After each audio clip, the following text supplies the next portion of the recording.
Good morning, students. Today's subject is primary health care for A&M nursing. The first lesson of this subject is concept of disease. Disease, it is because of the illness. Illness is not described in the term disease condition. It is the deviation from the normal healthy state and result in the frustration, anxiety. बीमारी, illness मतलब बीमारी, बीमारी है ये क्या है? This is the जो normal functioning है, बॉडी का कार्य है शरीर का, वो नॉर्मल नहीं रहता है, एबनॉर्मल हो जाता है और उसके वजह से शरीर में फ्रस्ट्रेशन बढ़ता है, चिड़चिड़ापन बढ़ता है, थकावट बढ़ती है, उसको बोलते हैं बीमार पड़ना। ओके, बीमार क्यों पड़ते हैं? किसी भी डिसीज़ के वजह से, कौन सा भी एक रोग उत्पन्न होता है उसके वजह से हम लोग बीमार पड़ते हैं। Okay, so disease, what is the definition of disease? Disease is any deviation from normal functioning or a state of complete physical and mental well-being. बीमार पड़ने की वजह है जो अपना शरीर है वो फिजिकली और मेंटली बीमार पड़ता है। ओके, सो रोग क्यों होता है, कौन सी भी बीमारी क्यों होती है? क्योंकि अपना शरीर है वो फिजिकली और मेंटली फंक्शन अच्छे से नहीं कर पाता। ओके, सो ये डेफिनेशन है, this definition is important for the point of exam. Okay, disease is any deviation from the normal functioning or the state of complete physical or mental well-being. A condition which prevents an organism or body from functioning normally is termed as the disease. अपनी जो body है वो normally function नहीं कर पाती, okay, किसी भी कारण की वजह से, तो उसको बोलते हैं बीमारी। ओके, ये disease also affect the plants and animals. Disease किसी भी ह्यूमन बींग को अफेक्ट करता है, झाड़ पत्तियों को अफेक्ट करता है, एनिमल्स को अफेक्ट करता है, प्राणी मात्राओं को अफेक्ट करता है। Okay, the disease are categorise into intrinsic, extrinsic and unknown.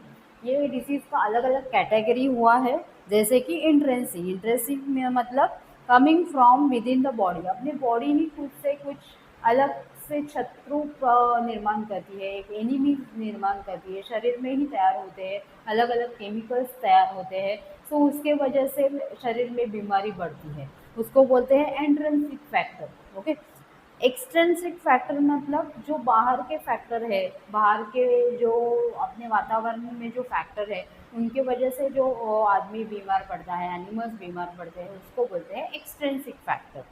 And unknown origin मतलब डिसीज कॉज आर अननोन, मतलब जो बीमारी अपने को हुई है उसका जो पॉजिटिव ऑर्गेनिज्म है वो अननोन है, वो उसका पता ही नहीं चलता क्यों बीमार पड़ा है। ओके, सो उसको बोलते हैं unknown. The study of the cause or the causes of disease process term as etiology.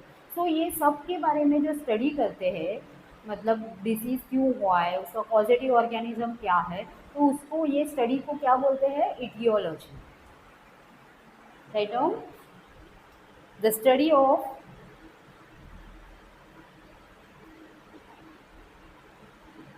The cause और causes of a disease is termed as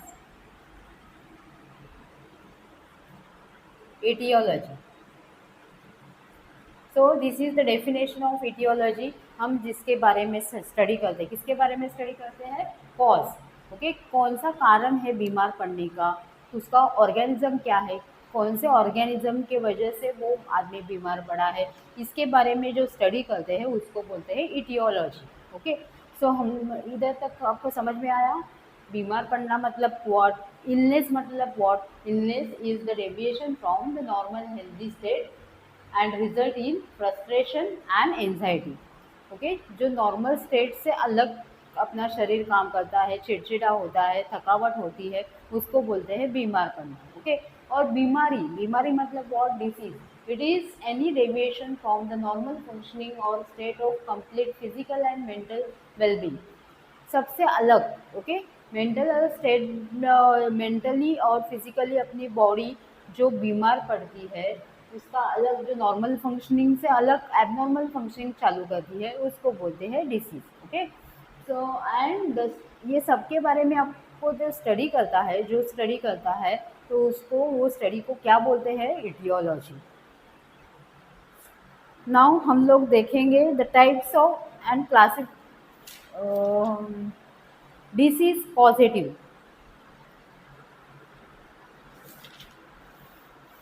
the concept of disease position, ये डिसीज क्यों होता है इसके बारे में हम लोग अभी पढ़ेंगे। Now it is recognise fact that disease occur due to multiple factor. Disease अलग अलग फैक्टर्स के वजह से हो सकता है। उसमें है एजेंट, एजेंट मतलब जो रोग उत्पन्न करता है वो फैक्टर, उसको बोलते हैं agent, okay. So that is called a agent. And जिसके शरीर में रोग उत्पन्न होता है, जिसके अंदर रोग उत्पन्न होता है, that is called host, okay. A body, जिसके शरीर में रोग उत्पन्न होता है, बीमारी बढ़ जाती है, उसको बोलते हैं होस्ट। एंड द एनवायरनमेंट, अपना आजू बाजू का जो सराउंडिंग है, ये तीनों फैक्टर जब एक दूसरे से मिलते हैं तो बीमारी हो जाती है, ओके। सो कौन से फैक्टर है, multiple factor, agent, host and environment. Disease occurs as a result of complex interaction between causative agent, causative host and environment। ये सब एक दूसरे से साथ मिलते हैं, इंटरेक्शन होता है इनका, तो डिसीज पैदा होता है, बीमारी पैदा होती है, okay. So causative, the concept of disease causation is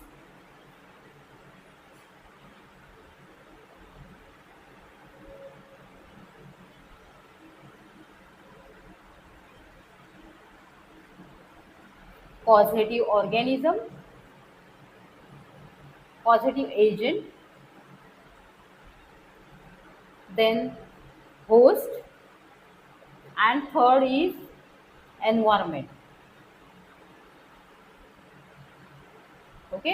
ये तीनों को फैक्टर्स जब एक दूसरे के साथ इंटरेक्ट करते हैं तो वो बीमारी पैदा होती है, ओके। और इसको बोलते हैं एपिडेमियोलॉजिकल ट्रायड। ये ट्रायंगल बना रहता है, that is agent, host and environment, okay. इसको बोलते हैं epidemiological triad, okay। So this is the triangle. The cause of disease, that is nature of study of the disease। क्या है cause, डिसीज क्यों पैदा हुआ है, किस क्या कारण है डिसीज होने का, सो उसके बारे में हम लोग स्टडी करेंगे, इटियोलॉजी बोलते हैं उसको। So any the defined the following definite pattern but may vary from person to person। ये जो पॉजिटिव ऑर्गेनिज्म है, positive functioning of the body है, ये for person to person is different, okay. The host, there are two main phases is cause of disease, pre-pathogenesis and pathogenesis, okay। दो phases है disease पैदा होने के लिए। first is pre-pathogenesis phase, this is the period before onset of disease in man। मतलब ये human शरीर में जाने से पहले जो फेज है बाहर का, मतलब environmental phase, that is known as pre pathogenesis phase, okay.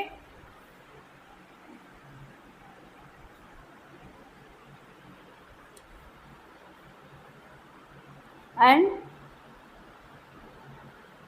the man presence of the agent, the mere presence of the agent, host and favorable environment in the pre-pathogenesis phase is not enough in initiate the disease in the man। To initiate the disease process, the interaction of agent, host and environment is required, okay। So इसमें दो phases है। First is pre pathogenesis phase,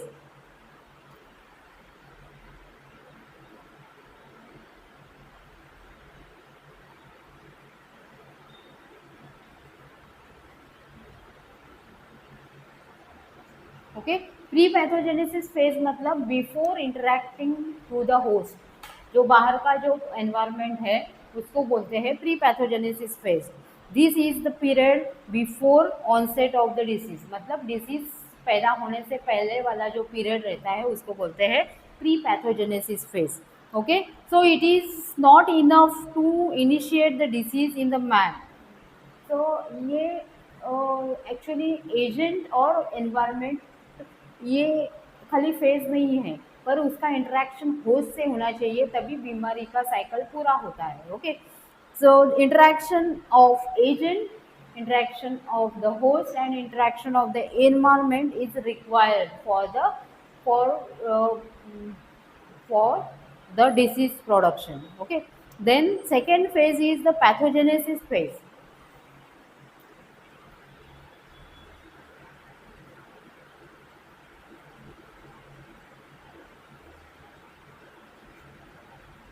Pathogenesis phase मतलब this phase begins with the entry of positive agent into the man। Pathogenesis phase क्या है? जब भी agent की entry होती है होस्ट के शरीर में, तो that phase is known as the pathogenesis phase, okay. कौन सा है पैथोजेनेसिस फेज? जब भी एक एजेंट मतलब एक पॉजिटिव ऑर्गेनिज्म, कौन सा भी ऑर्गेनिज्म रहेगा, उसमें बैक्टीरिया है, वायरसेस है, अलगे है, फंगाई है, मोल्ड्स है, ये सब टाइप्स के जो माइक्रो ऑर्गेनिजम्स हैं उनकी एंट्री जब होस्ट के शरीर में हो जाती है तो उसको बोलते हैं pathogenesis phase.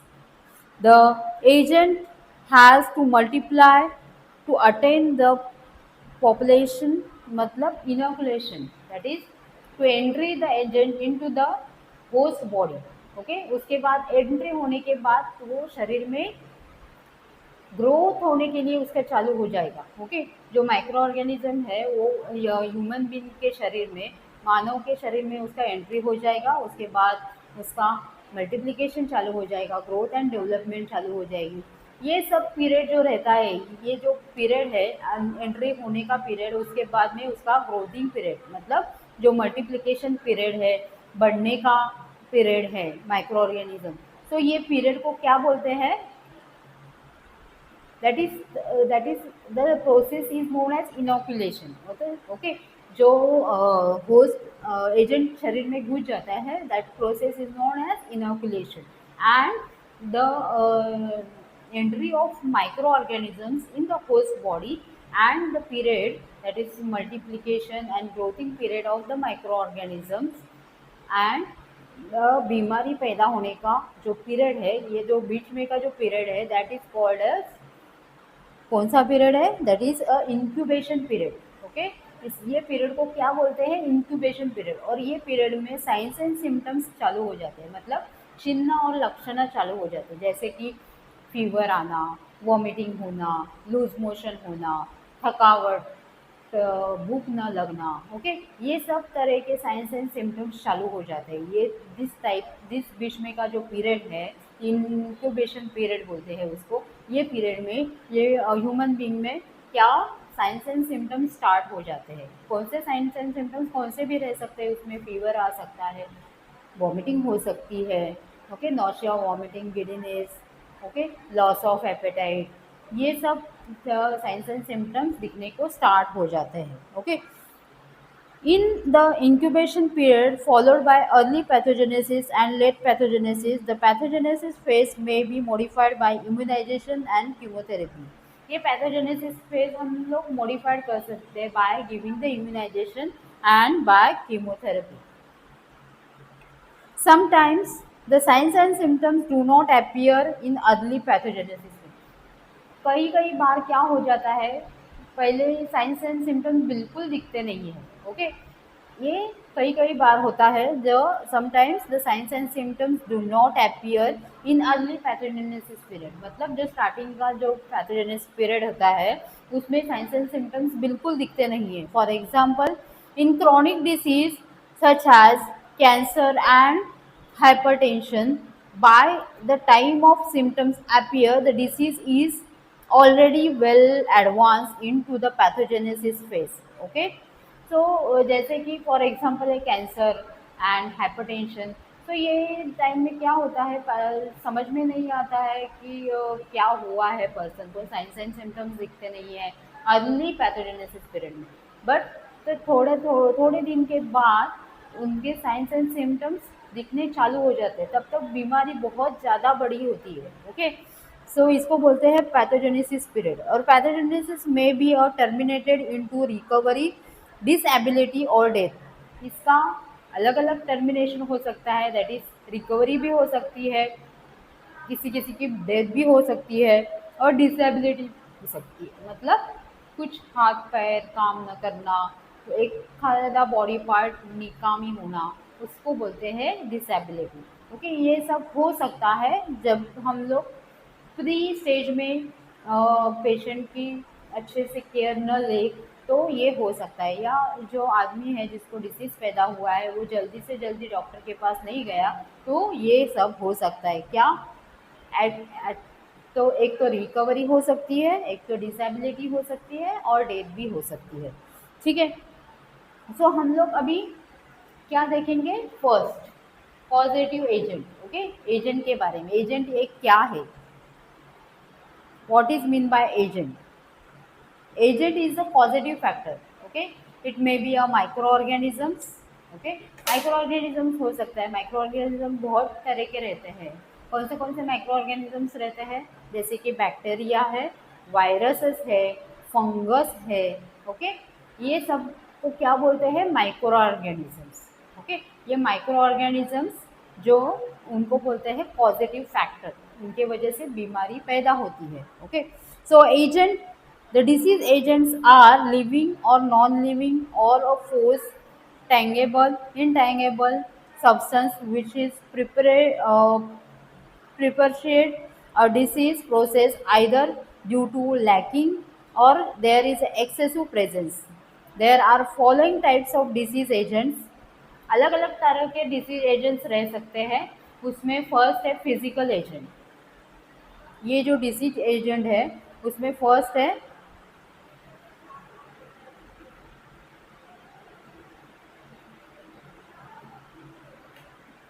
Physical agent.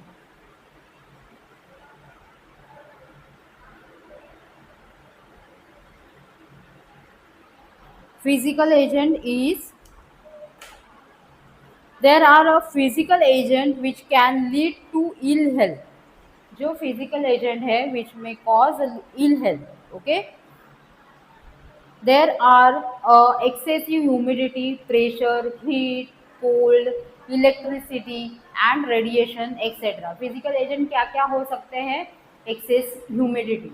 okay, excess humidity हो सकती है, हॉट, जब भी हम लोग ज़्यादा हीट में जाएंगे तो हीट स्ट्रोक हो जाएगा, उसको बोलते हैं physical agent. Okay, then cold, ज़्यादा बर्फ के देश में जाएंगे, ज़्यादा वहाँ पे बर्फ गिरता है वहाँ पे जाएंगे तो वहाँ पे भी बीमार पड़ सकते हो, that is also physical agent.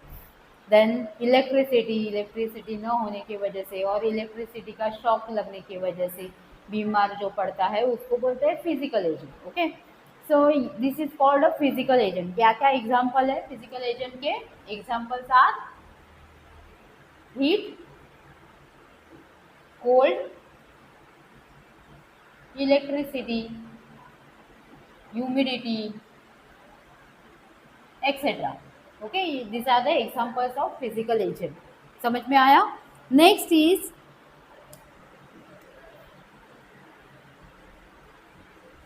Okay, next is the biological agent.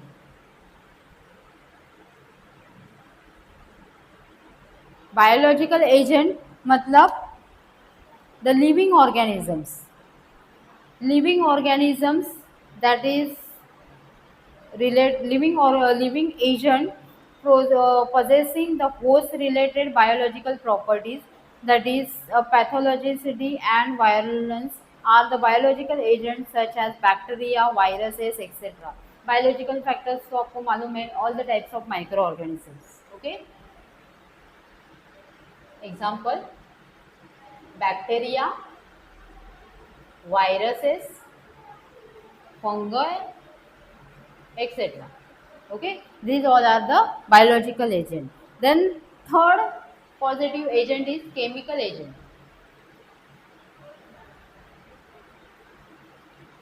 Third is the chemical agent.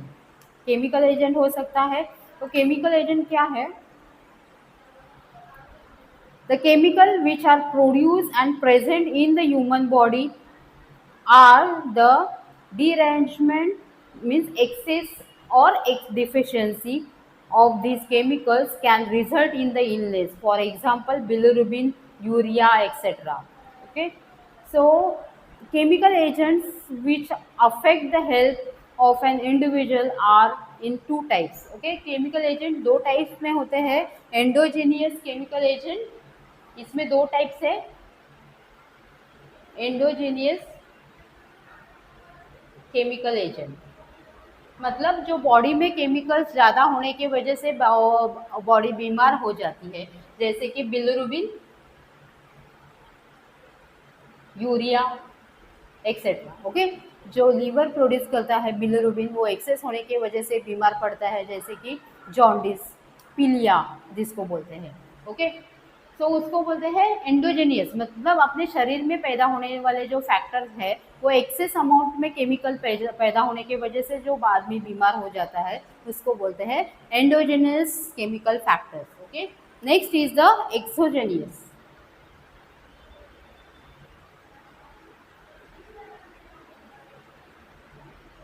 एक्सोजेनियस मतलब जो एनवायरनमेंट में हो जाते हैं, वो जो इंडस्ट्री से बाहर निकलते हैं, जो अलग अलग केमिकल्स है, poisonous chemicals such as the chemicals agent which are present outside the human host, such as gases, metals and insecticides. Okay, gases, metals, insecticides.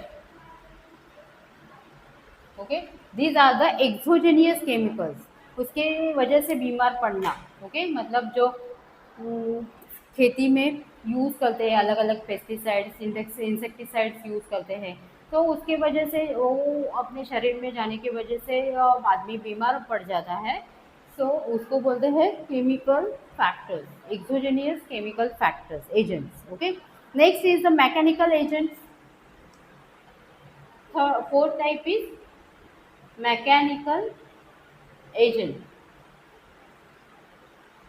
Mechanical agent का अलग अलग एग्जांपल है, जैसे मैकेनिकली अपनी बॉडी काम नहीं करती है. मैकेनिकली काम न करना मतलब फ्रैक्चर हो जाना, एक्सीडेंट हो जाना. ओके, फ्रैक्चर होने की वजह से हाथ में जैसे फ्रैक्चर हो गया तो हाथ अपना काम नहीं कर सकता. So this is called a mechanical agent. Okay, so mechanical agent force such as friction etcetera result in the crushing, tearing, dislocation and sometimes death. इसमें डेथ भी हो सकती है, डिसलोकेशन हो सकता है पार्ट का. ओके, और क्या होता है, फ्रिक्शन हो सकता है, घर्षण होने की वजह से, ज़्यादा दबाव पड़ने की वजह से हाथ में, तो जो बाधा होती है शरीर को, तो उसको बोलते हैं मैकेनिकल एजेंट. ओके, क्या क्या है एग्जाम्पल मैकेनिकल एजेंट के? Fractures, dislocation, etc. Okay, so this is called a mechanical agent. Next is the social agent.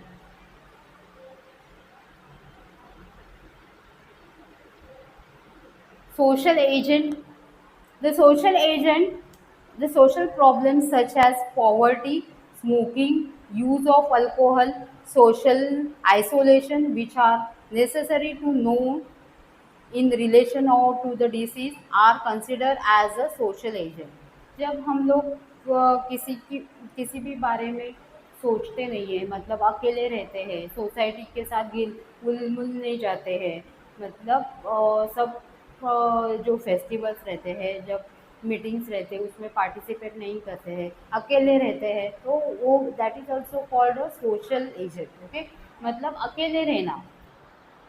Okay, कोई कोई आदमी पर्सन को आदत रहती है कि किसी के साथ नहीं बोलते नहीं है, मिलते नहीं है, तो that is called a social agent. Okay, the social problems that is a poverty, उसमें ये रहता है क्या, एडिक्शन भी रहता है, जैसे कि स्मोकिंग करते हैं जो लोग, अल्कोहलिक पर्सन रहते हैं, that is called a social agent. Example, smoking, alcohol abuse and social isolation, मतलब सबसे अलग रहना. ओके, ये सब फैक्टर्स है, ये सब एजेंट है, पॉजिटिव एजेंट. ओके, ये सब पॉजिटिव एजेंट है. समझ में आया? And one more is nutrient agent. Nutrient agent मतलब व्हाट, किसी भी न्यूट्रिएंट की डेफिशिएंसी के वजह से जो डिसीज पैदा होता है, जैसे कि विटामिन ए नहीं लिया तो क्या होता है, नाइट ब्लाइंडनेस होता है. विटामिन डी नहीं लिया, विटामिन डी की अपने शरीर में कमतरता हो जाएगी तो क्या होता है, रिकेट्स या जैसे कि मुर्दूस हो जाता है. विटामिन सी नहीं लिया तो स्कर्वी जैसा रोग हो जाता है. उसको बोलते हैं न्यूट्रिएंट एजेंट. मतलब किसी भी न्यूट्रिएंट के वजह से अपने शरीर में जो बीमारी, न्यूट्रिएंट न लेने की वजह से बीमारी शरीर में पैदा होती है तो उसको बोलते हैं न्यूट्रिएंट एजेंट. ओके, जैसे कि नाइट ब्लाइंडनेस, एनीमिया, आयरन नहीं लिया तो एनीमिया हो जाता है. गोइटर, गोइटर क्यों होता है, आयोडीन नहीं लिया जाता है अच्छा अपने शरीर में, तो वो न्यूट्रिएंट एजेंट हो जाता है. ओके, तो उसको गोइटर हो जाता है. सो ये सब क्या है, agent, positive agent. Okay, positive agent देखा आपने, फिजिकल एजेंट है, उसमें बायोलॉजिकल एजेंट है, केमिकल एजेंट है. केमिकल एजेंट में दो टाइप्स है, endogenous chemicals and exogenous chemicals. Then mechanical agent, social agent and nutrient agent. Okay, ये सब टाइप्स है पॉजिटिव एजेंट्स के. नेक्स्ट आता है कौन सा, host factor. Okay, next concept of disease में थर्ड इज होस्ट. ओके, जो एपिडेमियोलॉजिकल ट्रायड है इसमें जो सेकेंड फैक्टर है वो होस्ट है. Host factor of the disease, host factor is the human body. Host मतलब जो बॉडी में, शरीर में माइक्रो ऑर्गेनिजम्स जाता है अंदर. ओके, जो एजेंट है, कौन सा भी एजेंट रहेगा वो अंदर जाता है शरीर में, that is the host in which the disease agents stay, grow and multiply. Host means the body in which the disease agent stay. जो डिसीज एजेंट रहता है वहाँ पे उसकी ग्रोथ होती है, मल्टीप्लिकेशन होता है, तो उसको बोलते हैं host factor. To be produce illness, and उसको बीमारी पैदा करते हैं, उसको बीमार बनाता है. The host has the characteristic such as demographic. Host के भी कैरेक्टरिस्टिक्स हो सकते हैं. ये जो ह्यूमन बॉडी में गया है, कि कौन गया है, पॉजिटिव एजेंट गया है. जो ह्यूमन बॉडी है, ह्यूमन बॉडी मतलब होस्ट. ओके, सो होस्ट है वो, उसका एज रिलेटेड भी हो सकता है सिम्टम्स. मतलब वो जो होस्ट है वो ओल्ड एज हो सकता है, छोटा बच्चा हो सकता है, अडल्ट पर्सन हो सकता है. ओके, उसके सेक्स से ऊपर डिपेंड है, ये फीमेल है मेल है. ओके, इसके ऊपर भी वो बीमारी कैसी हो जाए, ज़्यादा हो सकती है, कम हो सकती है, ये सब फैक्टर्स के ऊपर डिपेंड रहती है. Then social economical such as education, occupation के ऊपर डिपेंड रहता है. एंड दैट स्टाइल, मतलब life style of that person. मतलब लाइफ स्टाइल मतलब स्मोकिंग करना, अल्कोहलिक पर्सन को ज़्यादा से ज़्यादा बीमारी हो सकती है, जिसका इम्यून सिस्टम खराब है, रोग प्रतिकारक शक्ति खराब है, तो उसको बीमारी जल्दी से जल्दी पकड़ लेती है. तो होस्ट फैक्टर में बायोलॉजिकल कैरेक्टरिस्टिक्स हो सकते हैं. होस्ट फैक्टर में भी अभी ये हमने पॉजिटिव एजेंट के बारे में पढ़ा, अभी होस्ट के बारे में पढ़ रहे हैं. सो होस्ट में भी क्या होता है, बायोलॉजिकल कैरेक्टरिस्टिक हो सकता है.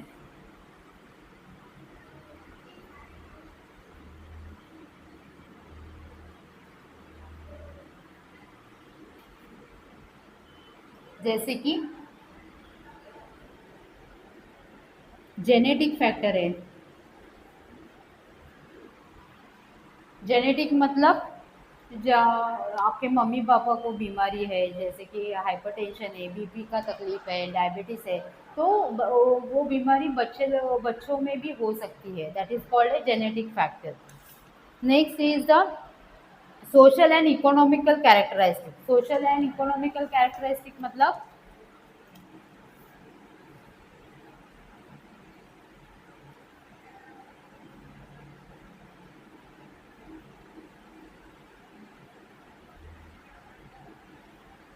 इसका मतलब what? Education, occupation and mental status. Education, occupation, mental status.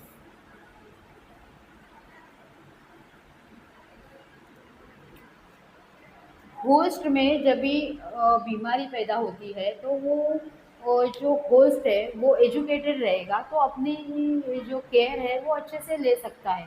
वो पढ़ सकता है वो बीमारी के बारे में, ओके, गूगल में सर्च कर सकता है, बुक्स पढ़ सकता है अलग अलग, और बीमारी जल्दी से जल्दी क्योर होने के लिए वो ट्राई करता है। ओके, सो उसका जो एजुकेशन के ऊपर भी डिपेंड रहता है।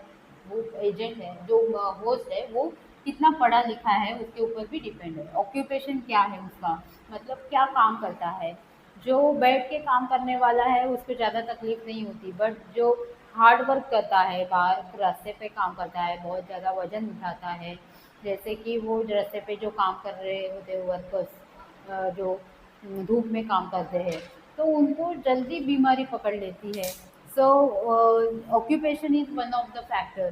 देन मेंटल स्टेटस, वो पर्सन का मेंटल स्टेटस कैसे है, साइकोलॉजिकल डिप्रेस हो जाता है कभी कभी पर्सन, ओके, बीमारी की वजह से। जो हेल्दी, जिसका माइंड हेल्दी रहता है वो जल्दी से जल्दी क्योर हो जाता है। Okay, mental status. Then demographic characteristic.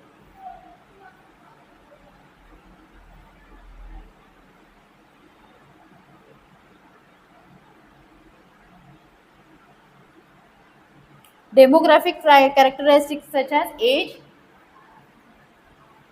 sex, etc.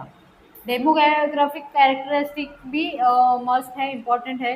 That is उसमें एज होता है, सेक्स होता है, एज रिलेशन भी होता है। एज, जब भी ओल्ड एज पर्सन आता है, ओल्ड एज पर्सन को बीमारी वो पकड़ लेती है, तो वो उनका जो बॉडी है वो ऑलरेडी बहुत थका हुआ रहता है, सो उनको जल्दी से जल्दी क्योर नहीं होती उनकी बीमारी।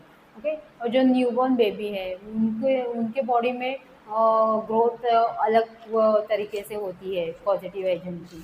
Okay, so the demographic agent is one of the factors which are affecting the concept of disease. Then lifestyle. Lifestyle कैसी है, जो होस्ट है उसको बीमारी हुई है उसकी लाइफस्टाइल कैसे है, जैसे कि वो उसके हेल्दी हैबिट्स है।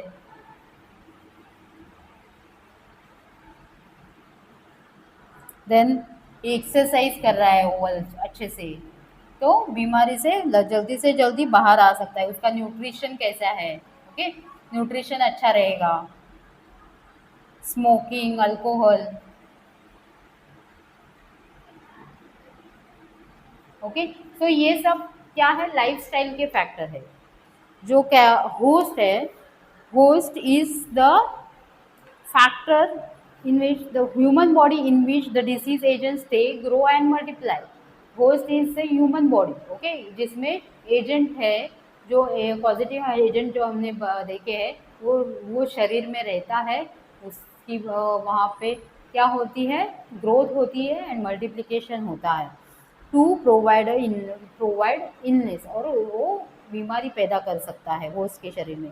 The host has the characteristics such as demographic. Host के अलग अलग कैरेक्टरिस्टिक्स है, जैसे कि हमने देखे बायोलॉजिकल कैरेक्टरिस्टिक जैसे कि genetic factor, social and economical characteristics such as education, occupation and mental status, and demographic characteristics such as age and sex. Lifestyle means the healthy habits, exercise, nutrition, smoking and alcohol. ये सब क्या हो गए, characteristics of the host. Okay, अलग अलग characteristic host के हो सकते हैं। Next is the environment, third factor, environment. The environment factor of the disease. Environment में क्या हो जाता है, बीमारी बढ़ जाती है, जैसे कि वेस्ट हम लोग कचरा इधर उधर डालते हैं, पोल्यूशन है एनवायरमेंट में, एयर पोल्यूशन है, वाटर पोल्यूशन है, नॉइज पोल्यूशन है। सो ये सब क्या कारण है, बीमारी के कारण है। There are two types of the environment, internal and external environment. दो एनवायरमेंट है, जैसे कि इंटरनल अपने शरीर का एनवायरमेंट एंड अब शरीर के बाहर वाला environment. The internal environment means the internal factors of the human body responsible for the health as discuss under the host factor. जैसे कि अंदर शरीर के अंदर वाले जो फैक्टर्स है, जैसे कि हमने देखा कौन से फैक्टर्स हैं, जिसमें जो एंडोजेनियस फैक्टर है, जैसे कि बिलीरुबिन बढ़ जाना, और ऑटो इम्यून डिसीजेस है, जो अपने शरीर के टिश्यूज है, वो अपने शरीर के टिश्यू एक दूसरे को ऊपर हल्ला कर देते हैं और मार देते हैं, तो उसको बोलते हैं auto immune disease. And urea रहता है, यूरिया बढ़ जाने की वजह से, कीटोन बढ़ जाने की वजह से बीमारी पैदा होती है। So that is called the internal factor. And external factor includes all the external factors which are surrounding the man. मतलब मैन जहाँ पे रहता है उसके सराउंडिंग वाले जो फैक्टर्स है, जैसे कि पानी है, जो पोल्यूटेड वाटर हम लोग पीते हैं, वेस्ट जो इधर उधर डालते हैं, तो उसके वजह से बीमारी होती है। और जो अपना स्वेज है, स्वेज लाइन बराबर नहीं रहेगा तो बीमारी पैदा होती है। सो ये that is called the external environmental factors. It is important to study the environment as the man is in constant interaction with the environment. Environment के बारे में स्टडी करना बहुत ज़रूरी है, क्योंकि मैन एनवायरमेंट में ही रहता है, पर्यावरण के घटक में ही रहता है man. Okay, so the external environment is the micro environment which constitute the main three components such as physical environment, biological environment and the psychological environment. तो एनवायरनमेंट टू टाइप्स के रहते हैं। अभी थर्ड होस्ट हो गया, positive factor, positive agent हो गया। अभी एनवायरनमेंट के बारे में देख रहे हैं। इसमें टू टाइप्स के एनवायरनमेंट रहते हैं, internal environment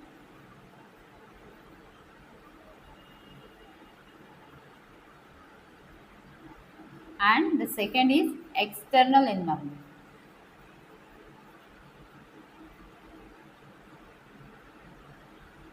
Okay, there are two types, ये inside human body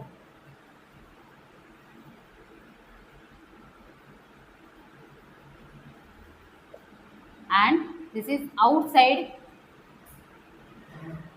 human body। okay, so इसमें भी टू टाइप्स है, थ्री टाइप्स है। Physical environment,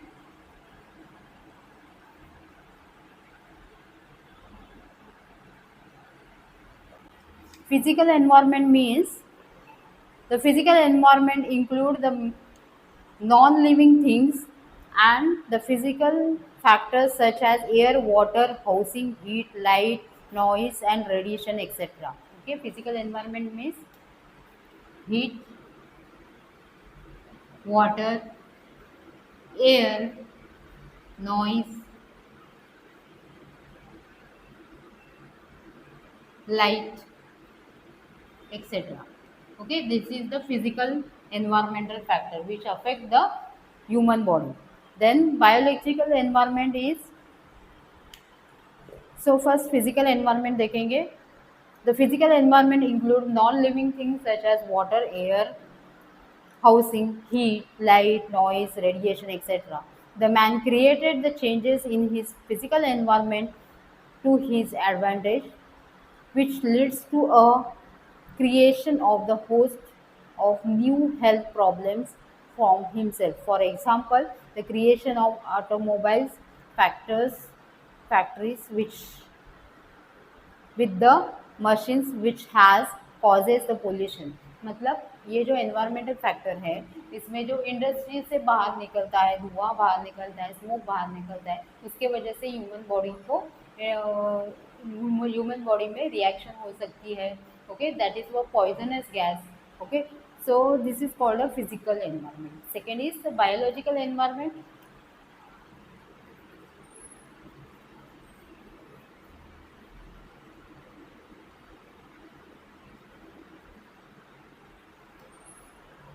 Biological environment, it includes all the factors, all the living things such as microbial agents. जो living things है इसमें include है, okay, biological factors में all the living things include such as bacteria, viruses etcetera.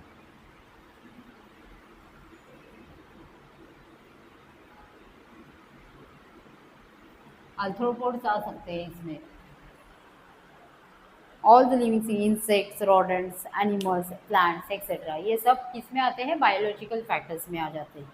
Then psychological environment, it includes the psychological factors such as cultural values, habits, customs, beliefs, religions, attitude and education. Psychological factors, psychological environment, it includes customs, beliefs, religions,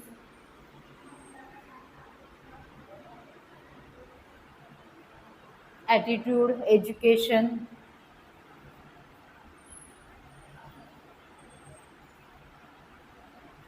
etc.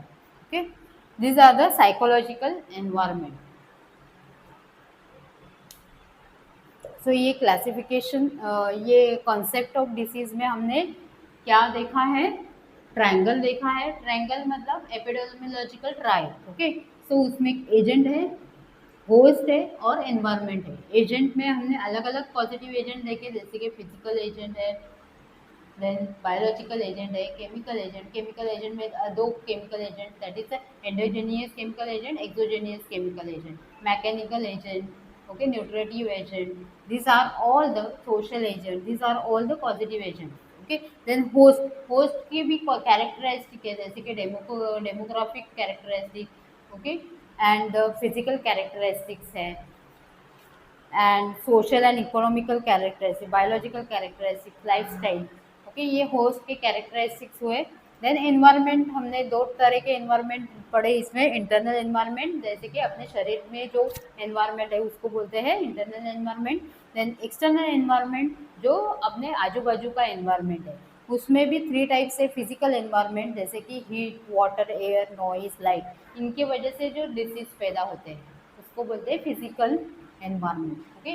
ये physical environment है, जैसे कि pollution के वजह से asthma का problem हो सकता है, ओके. देन बायोलॉजिकल एनवायरनमेंट मतलब बैक्टीरिया, वायरसेस, एनिमल्स, मॉस्किटोज है, रैट्स वगैरह, ये सब है बायोलॉजिकल एनवायरनमेंट. मतलब लिविंग थिंग्स है, living organisms, and this is the non living things, okay. Then psychological environment such as custom है, belief, religion, attitude and education. Psychologically problem हो सकता है कस्टम्स, बिलीफ्स के वजह से, जैसे हिंदू, मुसलमान, ये रिलीजन, कास्ट के वजह से ये प्रॉब्लम हो सकता है. सो ये सब क्या है, concept of disease questions. Next हम लोग पढ़ेंगे classification of the disease. Classification है डिसीज के अलग अलग. The disease may be broadly classified into 2 types, congenital disease and acquired disease. Congenital मतलब बचपन से, जन्म से रहने वाले डिसीज, ओके. जो बाय बर्थ अपने शरीर में, वो बच्चे के शरीर में है, उसको बोलते हैं कंजेनाइटल डिसीज. और जो एक्वायर्ड मतलब ये सब फैक्टर्स के वजह से, एनवायरमेंटल फैक्टर्स के वजह से आ रहा है, कुछ पॉजिटिव एजेंट अंदर गया है, इसके वजह से डिसीज हुआ है, उसको बोलते हैं एक्वायर्ड, ओके. तो 2 टाइप से क्लासिफिकेशन है.